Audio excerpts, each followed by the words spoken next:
de nuestra conducta, de nuestras acciones. Somos seres racionales. Muchos siempre, hasta hace algunos años decían, es que lo que nos distingue de los animales es que razonamos. Bueno, los animales también tienen procesos de razón diferentes, pero también razonan, aunque diferentes, ¿no? Entonces, obviamente, nosotros cuando hablamos de la razón es esta línea y que nos da algo que se llama la capacidad volitiva, ¿no? La cuestión volitiva es la situación de que nosotros tenemos voluntad para decidir los actos que queremos o no, ¿no? Entonces, por ejemplo, aquí, ¿no? Podemos decidir y pensar, en este caso, nuestros actos. Pero hay un problema con este asunto que obviamente, y desde la ilustración lo vamos a tener, toda la parte de nuestra voluntad, ajá, pues no tenemos una libertad total. Digamos, si habláramos de la libertad, no estamos hablando de que poder hacer lo que se nos venga en gana, sino que la libertad está en participar en los márgenes que nos da la razón y por lo tanto también la ley. Entonces, por ejemplo, uno de los principales filósofos de la ilustración que fue Rousseau, decía que el hombre, vean, a ver si entendemos esta planteamiento, dice, todos los hombres nacen libres e iguales. Sin embargo, están condenados a llevar cadenas por la eternidad. ¿Qué significa? ¿Qué son esas cadenas? Si solo los hombres son libres e iguales, ¿qué son las cadenas? ¿Qué serían? ¿Qué se imaginan que está hablando ahí? Por ejemplo, Andrés, ¿qué piensas que serían esas cadenas?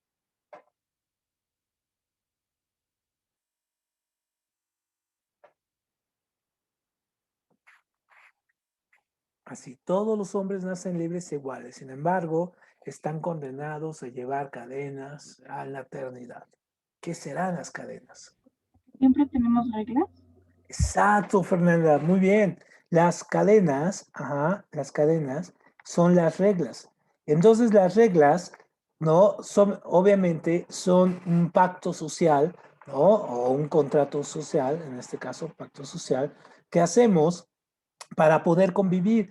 Y para poder hacer ese pacto social entre las personas necesitamos de la razón. Necesitamos, obviamente, cada uno de nosotros utiliza nuestra inteligencia, utiliza las herramientas que nos da la inteligencia y la razón para poder pactar con el otro qué nos conviene y qué no nos conviene. Entonces, obviamente, sí, con la razón, como dice aquí, podemos procesar, buscar información, corregir, planear, premiar, castigar, en fin. Entonces, todo eso lo pactamos socialmente y por eso salen constituciones, reglamentos, leyes, en fin, porque si no tuviéramos estos elementos, la sociedad sería un caos, ¿no? Sería un caos y obviamente reinaría la anarquía, ¿no? Así como está ahí. Entonces, obviamente, esto no nos conviene, no le conviene absolutamente a nadie. Entonces, obviamente, los hombres fueron utilizando la razón para poco a poco determinar cuál era esos procesos de pactar, de hacer tratos sociales, y cada sociedad en cada época ha ido haciendo pactos sociales diferentes. Por ejemplo, ahorita a usted les está tocando un momento súper interesante. Por ejemplo, hace 10 años todavía, esta cuestión que estamos viendo de la violencia hacia las mujeres, por ejemplo, y sobre todo el asunto, bueno, la violencia existía, pero por ejemplo, de que las mujeres salieran a protestar y decir, no, pues no es así el asunto, ¿no? Y quisieran marchas y todo, era algo que no se veía. O sea, simplemente aquí en México no existía la cuestión de la protesta social así.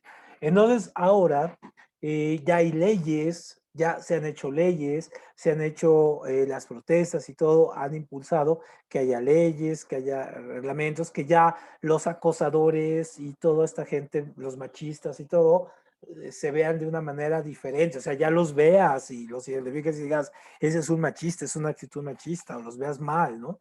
Entonces, y la sociedad los va alejando, los va haciendo a un lado. Entonces, eso es lo realmente importante, es ese pacto social, ¿no? Entonces, una de las también que vemos como un pacto social es el cigarro, por ejemplo. Hasta hace 10 años también la gente podía fumar en cualquier lugar, en las oficinas, lugares cerrados y todo ello. Entonces utilizamos todo este proceso racional para poder agarrar y decir, no, no es adecuado fumar, dañas a los demás, dañas a la sociedad que está junto contigo, entonces pues obviamente pues no es importante, bueno, no es importante, no es bueno fumar aquí. Entonces, obviamente, pues sí, ya la gente pues va tomando una situación diferente y ahora ya el que fuma incluso se le ve feo, ¿no? Entonces así van cambiando, ese es el uso de la razón, para eso la utilizamos. Y obviamente este uso de la razón, pues de él depende básicamente toda la acción humana. Entonces, cuando hablamos de acción humana, ¿cuáles son los intereses y las necesidades?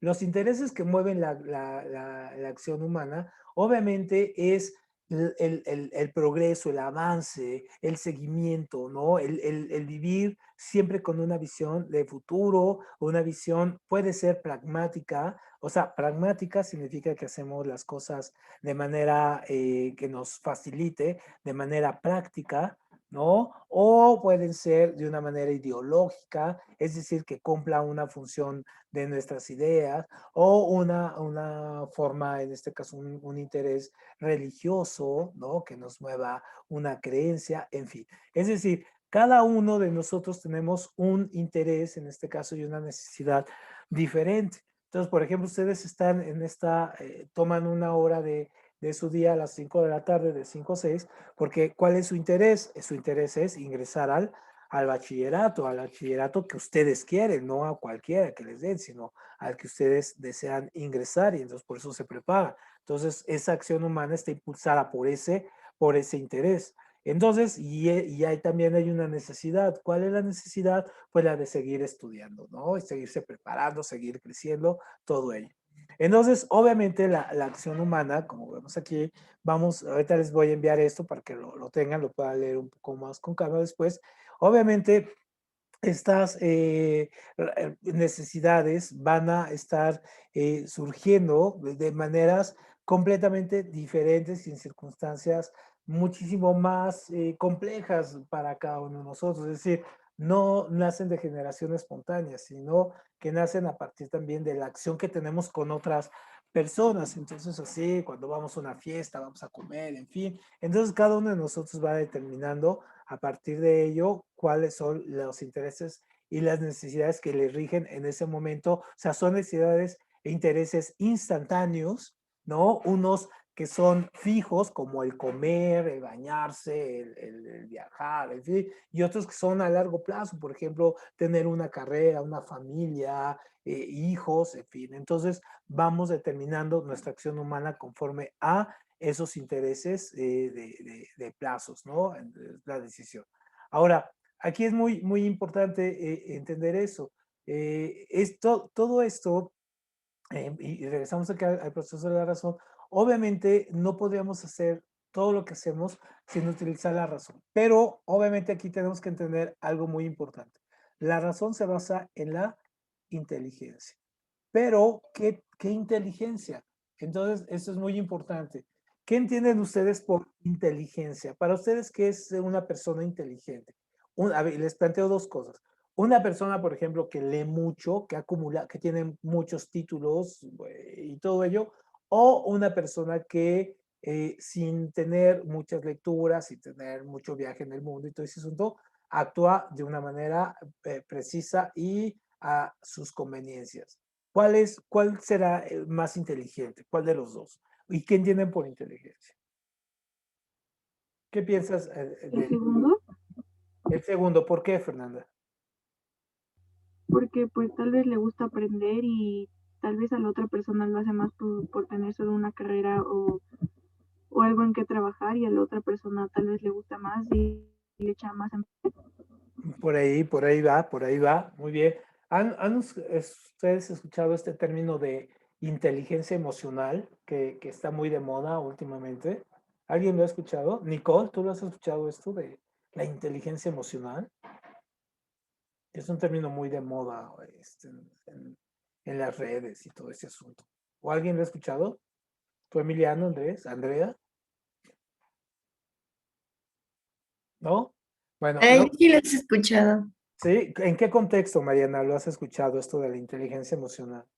Como en que una persona sabe cómo manejar sus propias emociones o algo así. Ajá, exactamente. Fíjense, cuando nosotros pensamos hace todavía 100 años, utilizábamos el proceso pensábamos que la razón, así de manera muy clásica, que la razón estaba dado por la inteligencia, por el nivel de inteligencia que teníamos. Entonces, obviamente, esto fue cambiando, porque hasta hace 100 años la inteligencia se medía o se empezó a medir con algo que se llamaba IQ, ¿no? O en este caso, índice de inteligencia o índice de cómo procesar la información.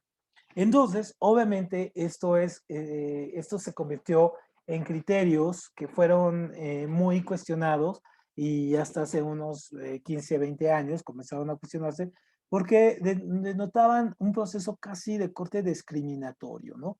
¿Por qué? Porque la inteligencia, si nosotros entendemos por inteligencia, es las habilidades, ¿no? Las habilidades para desarrollar una tarea. Eso es la inteligencia, ¿no?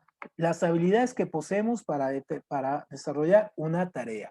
Entonces, por ejemplo, hay estas tareas y estas habilidades también tienen que ver con los contextos en los cuales nosotros estemos sumergidos. Por ejemplo, la gente que vive en una urbe, en una ciudad, por ejemplo, tiene unos procesos de razonamiento diferentes a los que viven en un rancho, por ejemplo. O la gente que vive en Suiza, con un mundo de primer mundo, tiene un mundo desarrollado con una gente que vive en Bolivia. Entonces, obviamente, tanto la visión de nuestra realidad, nuestros intereses, del desarrollo y todo ese asunto determinan estas habilidades que tengamos.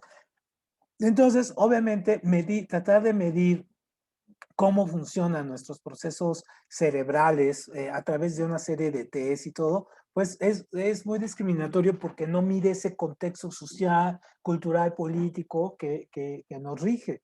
Entonces, por ejemplo, cuando ustedes les dicen es que mi Q es de 120, bueno, pues uno le puede decir a alguien, no, pues qué bien, ¿no? Qué bien por ti, pero ¿y eso qué? Entonces yo conozco gente, por ejemplo, que tiene, que en su momento le midieron IQ de 140, ¿no? De 160, o sea, genios, ¿no? Pero que tienen una vida personal completamente destrozada, ¿no? O sea, que tienen vidas fuertes, nefastas, dolorosas, nada, ¿no? Entonces, obviamente, el que uno piense que el IQ te resuelve la vida, no, no es cierto.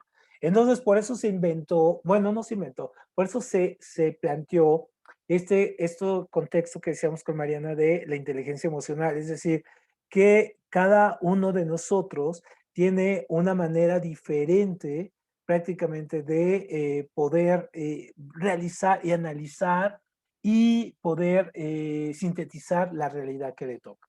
Entonces, nosotros tenemos una cantidad de inteligencias, de inteligencias múltiples. Entonces tenemos inteligencia, por ejemplo, inteligencia emocional, inteligencia matemática, inteligencia musical, inteligencia ambiental, inteligencia extrovertida, inteligencia introvertida, inteligencia lingüística, inteligencia kinéstica, en fin. Entonces tenemos muchos tipos de inteligencia. ¿Por qué? Pues porque obviamente es el tipo en que los intereses, las motivaciones y la realidad que tenemos es lo que nos va a desarrollar. Entonces, por ejemplo, yo tengo una inteligencia kinésica mínima. ¿Por qué? Pues porque soy muy torpe. O sea, si yo agarro algo, se me cae de las manos o voy caminando en la calle y me caigo, ¿no? Voy manejando y me meto a otro carril. O sea, tengo muy mala coordinación de esto. O sea, kinésica es del movimiento. Tengo muy mala. Por eso nunca pude estar en un equipo de fútbol, por ejemplo, porque me daban el balón, le chutaba y la pelota pasaba y yo me quedaba con el zapato, salía volando y la pelota se seguía de filo, ¿no? Entonces no coordino bien. Pero, por ejemplo, he logrado desarrollar una inteligencia lingüística y para poder verbalizar, comentar, decir y hacer cosas, ¿no? Entonces, hay unas personas que tienen, son muy introvertidas, entonces, así son muy guardadas, pero tienen unos procesos, digamos, de pensamiento abstracto muy elevados. ¿Por qué? Porque no los ternan, entonces desarrollan un pensamiento muy abstracto, muy elevado. O las personas que son muy extrovertidas, ¿no? Que son muy sociables, muy amigables, muy carismáticas, que son personas que llegan a tener muchos amigos, tienen esta facilidad de contactarse, o la inteligencia matemática. O sea, por eso no hay que frustrarnos cuando tenemos esto de que decimos unos, híjole, es que yo no entiendo esto de las matemáticas. Pues no, pues porque a lo mejor tu inteligencia, tu capacidad o tus herramientas van por otro lado, ¿no? O sea, no todo el mundo se vuelve genio del cálculo, ¿no? Algunos pueden, algunos más, algunos menos. Entonces, obviamente la inteligencia emocional, en resumen, es generar, entender cuáles son nuestras habilidades, cuáles son nuestras fuerzas que tenemos, cuáles son las debilidades que tenemos y manejar eso, o sea, no frustrarnos. Por ejemplo, la gente que tiene una inteligencia, digamos, musical, que toca un instrumento y bla, bla, bla, yo no puedo tocar ningún instrumento, soy súper torpe.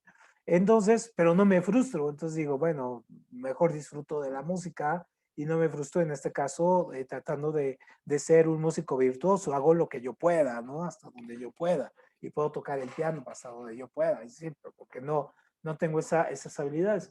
Entonces, obviamente, cuando entendemos eso, nos damos cuenta que la razón ahí es la que hace que nosotros, digamos, tengamos una convivencia, ya sea en un nivel muy elevado o un nivel muy mínimo con los demás, ¿no? Entonces, a mayor inteligencia emocional, a mayor inteligencia de estas habilidades y de estas múltiples inteligencias que tengamos, de ser tolerante, y esto es súper importante, de ser tolerante a la frustración, esto es realmente lo que nos vuelve digamos, o nos hace tener vidas muchísimo más aceptables, ¿no? Entonces, no sé, por ejemplo, Andrés, ¿cuál sería la que tú dirías que es tu inteligencia más desarrollada? ¿Con cuál dirías? Dejen ponerles aquí las inteligencias, las diferentes, para ver cuál manejan ustedes más. Dejen ponérselas aquí.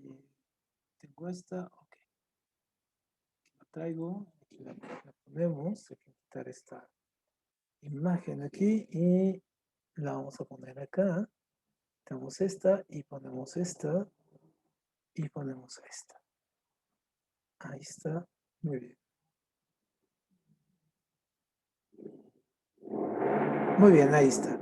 Entonces, a ver, por ejemplo, tú, Andrés, ¿cuál serías la que desarrollas más de estas? La corporal, interpersonal, o sea, interpersonal es que eres bastante sociable, lingüística verbal, que echas mucho rollo, lógico matemática, naturalista, que eres ambientalista, intrapersonal, en este caso eres más proyectivo, visual espacial, como artista, musical o corporal sinéstica.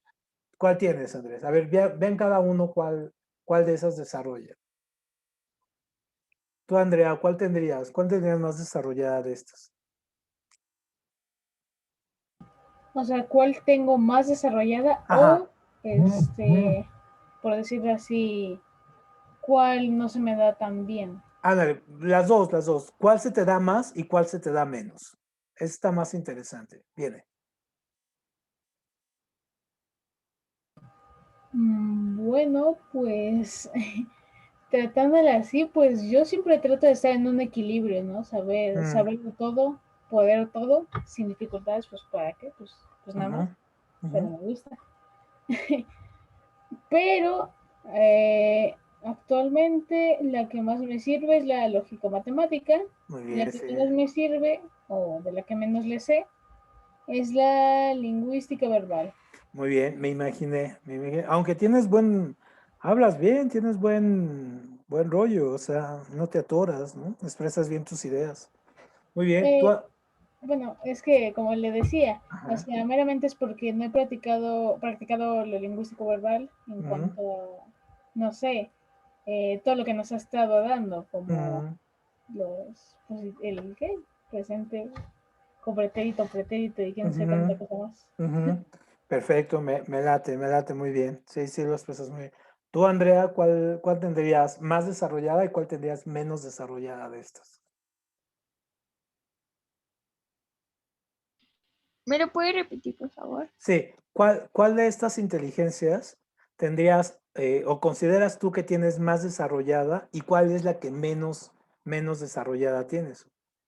La musical, corporal, interpersonal, lingüística, lógico-matemática, naturalista, interpersonal o visual espacial. Yo creo que naturalista Ajá. y en la que menos, pues supongo que el lógico, La matemático. lógica matemática, muy bien. Perfecto, Andrea. Perfecto, gracias. ¿Tú, Emiliano?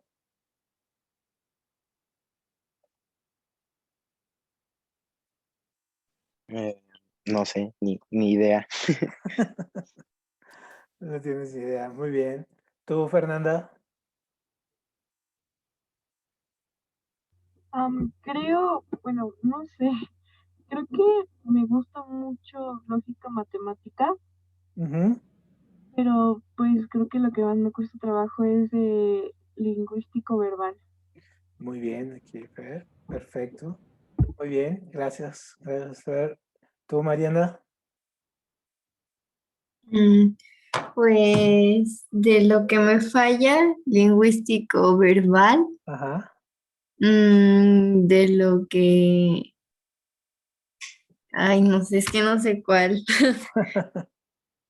Porque no soy muy buena en las matemáticas. Ajá. Claro que eres muy buena para matemáticas. No creo. Yo digo que más sinestética. Claro, por el ejercicio, ¿no? Que haces, claro, por las competencias y todo. Muy bien. Acá, Mariana. Perfecto, muy bien. Tú, Nicole, ¿para cuál serías mucho mejor y para cuál es la que crees que te falla?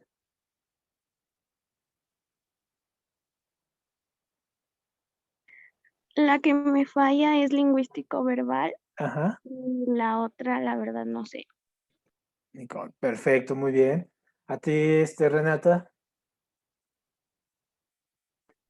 Pues creo que yo soy buena en la lógica matemática Ajá, muy bien, sí, sí lo he comprobado, y muy bien. me cuesta mucho igual la lingüística y verbal. En la lingüística y verbal. Muy bien, Sí, sí, sí, sí he notado que eres muy buena para matemáticas también. Ujú. gracias. Muy bien. Valeria, Eh, qué era el intrapersonal?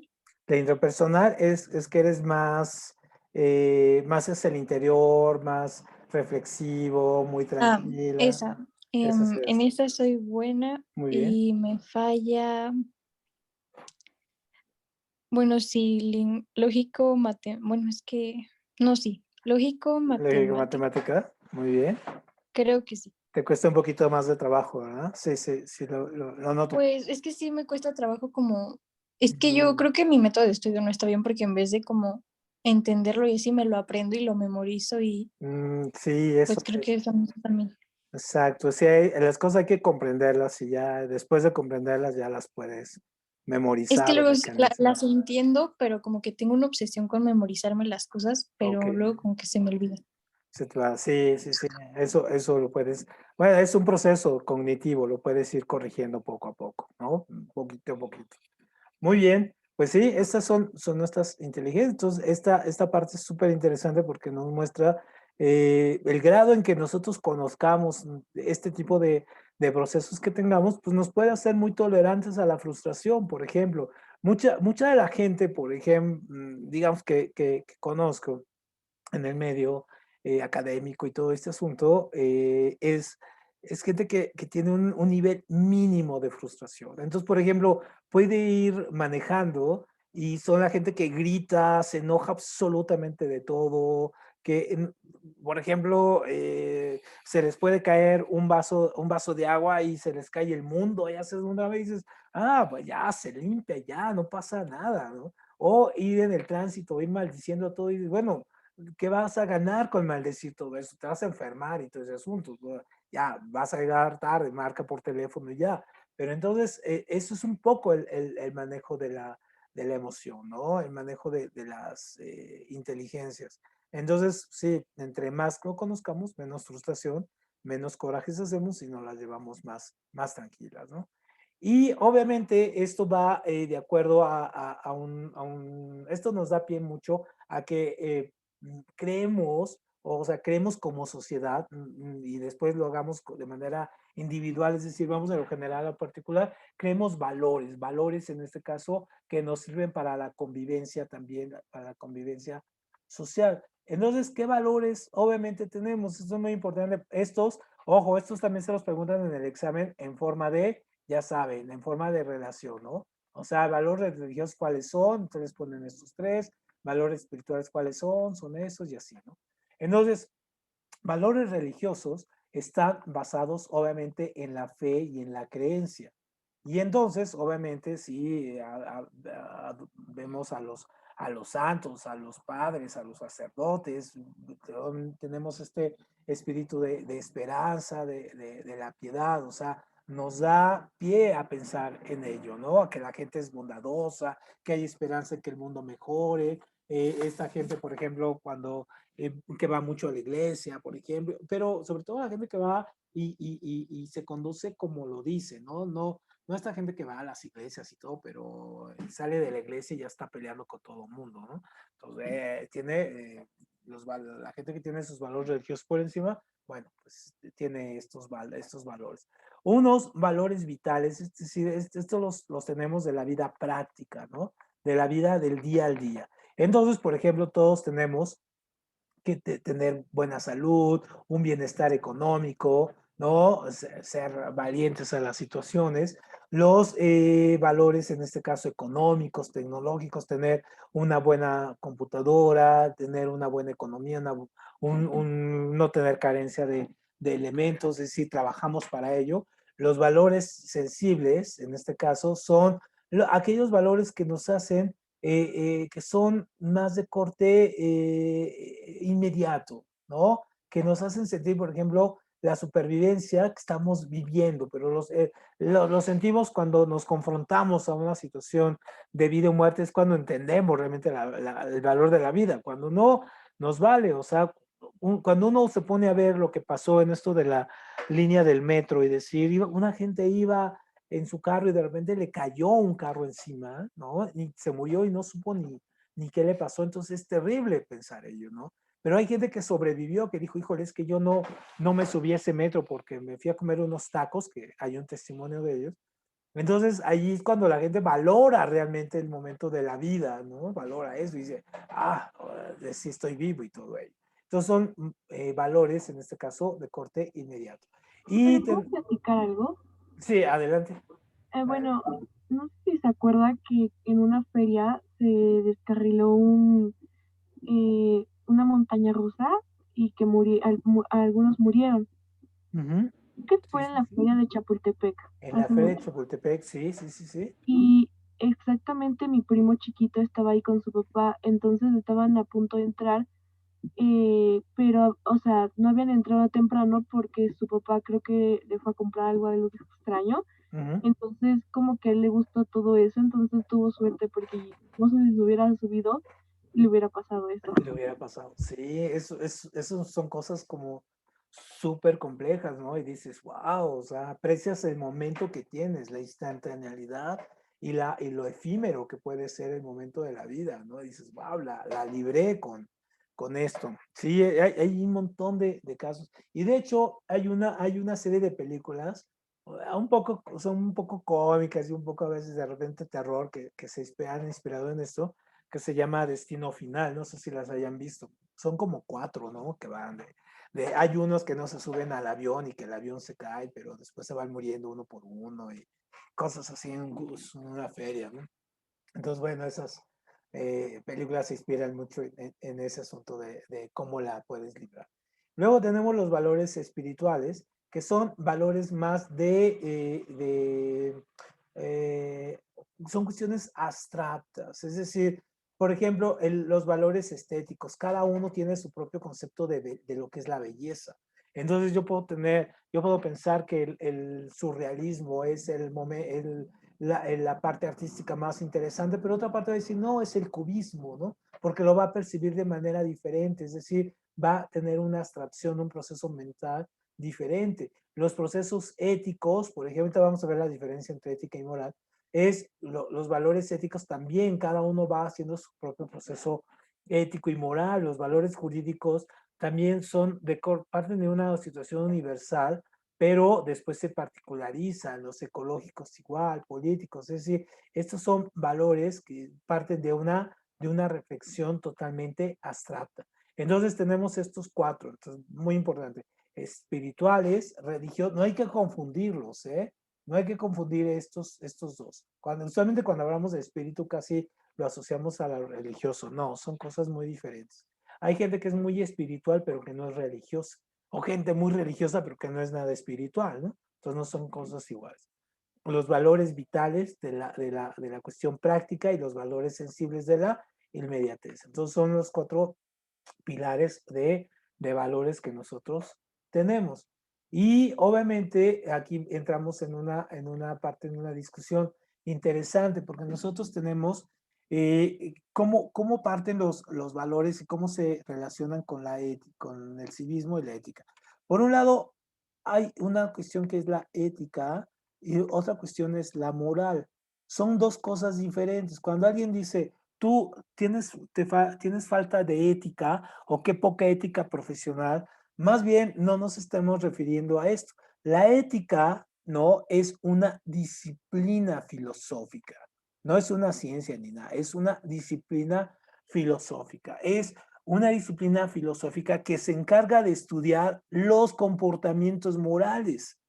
Entonces, cuando yo digo, tienes falta de ética, o sea, sí, la gente entiende que está haciendo trampa y todo, pero más bien es un concepto erróneo. Más bien el concepto correcto sería, tienes una moral distorsionada o no tienes un comportamiento moral adecuado, en fin, ¿no?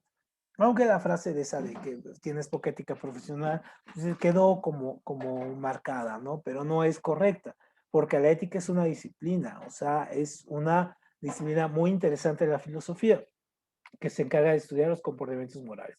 Ahora, ¿qué es la moral? La moral, en este caso, es el asunto de las normas, las normas que rigen, en este caso, a los seres humanos, ¿no? A los seres humanos. Entonces, pero son normas, en este caso, que podemos tener normas universales y normas particulares. Es decir, una norma universal, ¿no? O una moralidad universal es aquella que dices, por ejemplo, no matarás, ¿no? Entonces, por ejemplo, no hay ninguna filosofía, no hay ningún pensamiento filosófico, religioso o de cualquier otro tipo que invite a matar, ¿no? O que vea el asunto de quitarle la vida a alguien como un valor superior. No, o sea, obviamente el no matarás, por ejemplo, no es un concepto religioso, no, obviamente es una norma que rige en todo el mundo. Y de hecho, por ejemplo, un asesinato, quitarle la vida a alguien de manera premeditada, pues obviamente en cualquier parte del mundo es castigado. Entonces, esa es una norma superior, es decir, es parte de la moral universal. Pero también tenemos una moral particular, es decir, por ejemplo, cada uno de ustedes en su casa tiene, aunque tengan la misma edad y tengan los mismos medios y todo, tienen normas morales diferentes cada uno en su caso. ¿Por qué? Porque las normas morales las construimos a partir de la herencia familiar, las creencias de la tradición de la familia, de los padres, de los abuelos, del contexto en el que estamos. Por ejemplo, la moral de los judíos es muy diferente a la moral de los cristianos y de los árabes. O sea, influyen varias cosas particulares que hacen que esas normas pues pongan reglas diferentes. Entonces, por ejemplo, hay personas que tienen unas reglas morales o una normalidad moral en su casa que dicen, bueno, hasta las 10 p.m. puedes entrar, ¿no? Y otros dicen, no, tú llega cuando quieras, nada más avisa. Entonces, y no podemos decir, ah, estos son peores, estos son mejores. No, no, no, porque son parte de su propia cotidianidad, ¿no? O sea, es el conjunto de sus valores y también es el conjunto, en este caso, de sus experiencias. Entonces, va de nuevo, ¿no? La ética es, en este caso, una disciplina filosófica que se encarga de estudiar los procesos morales de los individuos y las sociedades. Y la moral es un conjunto de normas, tanto universales como particulares, que rigen la conducta de las sociedades y de las personas de manera individual, ¿no? Entonces, obviamente esto es muy, muy importante. Entonces, por ejemplo, todos estos valores éticos y cívicos y morales, pues obviamente nos hacen reflexionar, por ejemplo, y tienen ámbito aquí, ¿no? La relación con uno mismo, o sea, si uno se plantea cuáles son mis comportamientos morales, ¿no? La relación entre familia, amigos, ¿no? ¿Quién comparte nuestra misma moralidad, nuestras normas y costumbres, ¿no? La relación con la sociedad, en este caso, si yo voy, por ejemplo, muy interesante, si yo aquí estoy en México, por ejemplo, ustedes, digamos, como mujeres, ¿no? Aquí en México no está mal visto que vistan con minifalda ni nada, pero si van, por ejemplo, a Dubái, no pueden andar en minifalda y tienen que traer cubierta la cabeza. ¿Por qué? Porque son sus normas morales. Entonces, si nosotros llegamos a una sociedad con una normatividad social y moral diferente a la nuestra, pues tenemos que acatarla. O sea, no podemos simplemente llegar y hacer lo que está en contra, ¿no? En esa sociedad. Entonces, por ejemplo, esto, cómo se respetan las sociedades a nivel y la relación entre la naturaleza y los seres vivos y la humanidad, ¿no? Ese comportamiento ético-moral hacia la humanidad, hacia la naturaleza que se llama bioética. Entonces, eso es bien, bien, bien importante, ¿no? La bioética, ese comportamiento de los seres humanos, comportamiento moral de los seres humanos con respecto a los demás seres vivos. Por ejemplo, los maltratadores de animales, ¿no? Los depredadores de bosques, en fin, tienen un comportamiento moral, pues a veces bastante cuestionable, ¿no? Muy bien, ahora, esas normas morales, ¿cómo se van formando? Entonces, esas normas morales se van formando a partir de, tenemos aquí cinco puntos, ¿no? Entonces, decimos, tenemos unas normas jurídicas, es donde se forman las leyes. Ajá. Entonces, las leyes, reglamentos, en este caso, que se van formando, constituciones, aquí, ¿no? Se van formando a partir de este proceso de procesos históricos, contratos sociales, en fin, vamos agarrando y vamos confiando en que haya una serie de reglas para que la convivencia social no caiga en el caos, ¿no? Entonces, por eso tenemos tantos códigos, ¿no? El código civil, código penal, código mercantil, código tributario, en fin, pero eso hace que haya unas reglas, ¿no? Es una norma jurídica.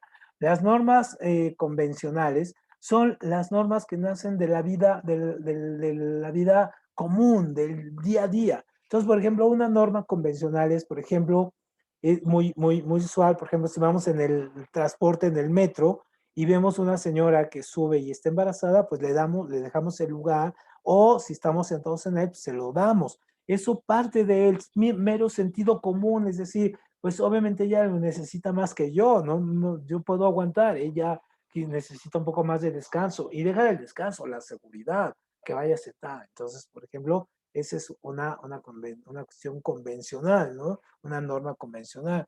Las morales, obviamente, lo que como decíamos ahorita, se van dando en este caso con el tipo de razonamiento particular que tengamos cada uno de nosotros acerca de lo que es lo bueno y lo que es lo malo, y eso lo traemos por una tradición de familia, de los padres, de los abuelos, de la historia familiar, y cada uno puede seguir con la tradición y la moralidad o simplemente romperla. Y cuando alguien la rompe es cuando entran esta frase muy curiosa que decían las abuelitas, de decir, eres el arroz no, eres el frijol en el arroz, o ¿cómo es esa? El puntito negro en el arroz, o eres la oveja negra, ¿no? Porque eres el que llega y distorsiona. Entonces, obviamente son las reglas estas. Luego, las externas es cuando las reglas no las impone, en este caso, pues puede ser una autoridad, puede ser un organismo, por ejemplo, y nos hace respetarlas, si no, no podemos acatarlas. Por ejemplo, cuando nosotros firmamos un contrato con una institución que nos da un crédito, pues estamos acatando sus normas, ¿no? Sus normas, entonces pues tenemos que llevarnos con ellas. Y en este caso, las internas, pues es como creamos nuestra propia forma, nuestra propia personalidad. Es decir, yo tengo mi propia norma de vestimenta, y a mí me gusta vestir de color negro, de color rojo, me gusta usar botas, me gusta usar tenis, me gusta despertarme temprano, me gusta dormirme tarde, en fin, esas ya son de cómo vamos armando nuestra propia personalidad, ¿no? Es decir, ahí ya es nuestros propios criterios, y esto los vamos armando poco a poco. Usualmente hay una época donde las normas externas son muy fuertes con nosotros. Primero las morales, son muy importantes porque la familia es nuestro primer contacto, ¿no? Después vamos a la escuela y ahí los profesores, la directora, la escuela nos impone estas normas externas. Y ya, por ejemplo, cuando logramos cierta autonomía y cierta independencia, es cuando desarrollamos nuestra personalidad ya propia, ya una personalidad definida, ¿no? Pero mientras somos muy divagantes en ese sentido. Entonces, ya un poco para ir cerrando este punto, los diferentes tipos de valores que nosotros tenemos, pues sí, vamos a poderlos crecer. Estos son 15, no es un ejemplo, no son todos. Podemos tener, como veíamos en la otra gráfica, cuando juntamos los valores con las normas, es decir, cuando juntamos esto, los valores aquí con las normas, pues podemos tener varios tipos, ¿no? Entonces, valores personales, humanos, familiares, sociales, profesionales, estéticos, religiosos, éticos, morales, intelectuales. Entonces, obviamente, ¿esto cómo viene en su examen? Así, ¿no? Les ponen una serie de conceptos como esto y ver si los denominan como tipo de valor. ¿Vale? Muy bien. Entonces, obviamente estos valores, cómo nos comportemos, cómo estemos con nosotros mismos, pues va a hacer que nosotros vayamos, como decíamos ahorita al final, armando nuestra propia personalidad. Y nuestra propia personalidad va a partir de todas las identidades que vayamos armando en nuestra vida. Entonces, por ejemplo, vamos a poder, ahora podemos tener una identidad de género que no esté determinado, en este caso, por la biología, ¿no? Antes nacías y te decían eres hombre y mujer. Ahora puedes decir que eres binario, no binario, transgénero, transexual, en fin, tú puedes determinar el género con el cual tú te identifiques. No es una cuestión de meramente biológica, sino que tú determinas con género. Es decir, el género al final del día se va a dar, nos hemos dado cuenta que si bien tenemos cierto condicionamiento biológico, el género lo construimos socialmente. Entonces, por ejemplo, tengo una amiga alemana que tiene tiene un hijo de 10 años, pero nació niña, o sea, nació niña, y a los 7 años, la niña dijo, no, yo no me siento como niña, yo quiero ser niño. Entonces, toda su personalidad desde los 7 años ha girado en ser niño, y ahora uno lo ve y es efectivamente, ya uno ve un niño ahí, ¿no? Entonces, ella construyó su propia identidad. Esta cuestión de la identidad social, pues cómo la construimos a partir de asumirnos como parte de un grupo. Por ejemplo, nosotros somos mexicanos o somos chilangos, ¿no? O somos mestizos o somos blancos o somos indígenas. Entonces, tomamos conciencia de la identidad que tenemos a nuestro alrededor. En este caso, la identidad física, cuando hablamos acerca de nuestras propias características, decir, bueno, soy alto, soy bajo, soy güero, soy moreno, en fin, pero nos percatamos de nuestra identidad y si bien es válido adaptar la identidad física que queramos, pues obviamente vivir en los estereotipos también es un poco complicado y es muy desgastante, ¿no? Por ejemplo, es muy desgastante la gente que quiere vivir en los estereotipos o cánones de belleza que se imponen desde fuera o desde medios, ¿no? Un caso que a mí me llama mucho la atención, ya casi para terminar, es el de esta chica que ustedes seguramente conocen, Billie Eilish. Entonces, por ejemplo, Billie Eilish, cuando uno la ve en sus conciertos y la ve cómo se viste y todo, pues es una chica que se viste completamente diferente a lo que las cantantes de su edad o de su onda andan, ¿no? Como, bueno, no sé, las cantantes que andan con Miley Cyrus, en fin, o las Kardashian o cosas así. Entonces, uno ve a esta chava desparpajada y todo. Entonces ella, obviamente lo que manda un mensaje de decir, siéntete a gusto con tu cuerpo, siéntete a gusto como eres, ¿no? No generes esta expectativa de tener la mini cintura o los ojos o cuando uno ve los TikToks y uno se da cuenta y dices, bueno, o sea, te imponen muchos criterios de belleza que no se cumplen, ¿no? Y que no todos los tenemos. Toda esta identidad psicológica, bueno, es la parte de nuestra propia personalidad, nuestras propias características. Es decir, cómo me comporto, si soy introvertido, extrovertido, si soy reflexivo, si soy vehemente, si me gusta tal o cual expresión artística, en fin, ¿no? Nuestro comportamiento psicológico. La identidad moral son los valores que nosotros aceptamos, todos estos que vimos y cuáles nosotros llevamos a cabo, cuáles no nos interesan y cuáles finalmente vamos en contra de ellos, ¿no? Y la concepción ideológica es la parte del compromiso político y social que tenemos con las comunidades. Por ejemplo, ahorita vienen las elecciones, entonces, aunque nos digamos a políticos, al tarde o temprano terminamos asumiendo una posición, ¿no? Es decir, yo soy de izquierda, soy de derecha, o soy de centro, o soy de ultra izquierda, o soy de ultra derecha. Entonces, obviamente, eso lo vamos a ver mañana. Entonces, obviamente, también asumimos un rol. No podemos ser neutros, aunque queramos, siempre terminamos tomando parte de una posición ideológica, ¿no? Muy bien, bueno, pues con esto nos vamos a quedar hoy y mañana vamos a empezar, bueno, la próxima sesión de civismo, vamos a ver esto, los cambios en la adolescencia, vamos a ver un poco la parte de sus características. Ustedes son esta generación centennial, ya ni siquiera son millennial, ustedes son la generación Z, vamos a ver cuáles son sus características, cómo se comportan y qué es lo que tienen, ¿no? Y cuáles son los tipos de violencia a los cuales se ven expuestos ustedes. Bueno, pues con esto terminamos, nos vemos mañana y les mando las gráficas y les mando en este caso también el video al ratito, ¿no? Y nos vemos aquí mañana. Mañana tenemos examen, acuérdense. Tenemos examen aquí en línea. Entonces, va a ser mañana sí es muy importante, todos tienen que participar porque vamos a hacer una pregunta uno, una pregunta otro y así, ¿no? Y las vamos a ir contestando un poco más rápido. ¿Sale? No vamos a ver, el examen no va a tener lo que no hemos visto, nos falta física y las historias, entonces no va a venir eso, no se preocupe, pero sí todo lo que ya hemos visto. ¿Ok? Vale, pues nos vemos mañana, tengan buena tarde y disfruten lo que resta del jueves todavía. Bye. Bye, bye. Hasta Hasta luego, chicos. mañana. Órale. Bye.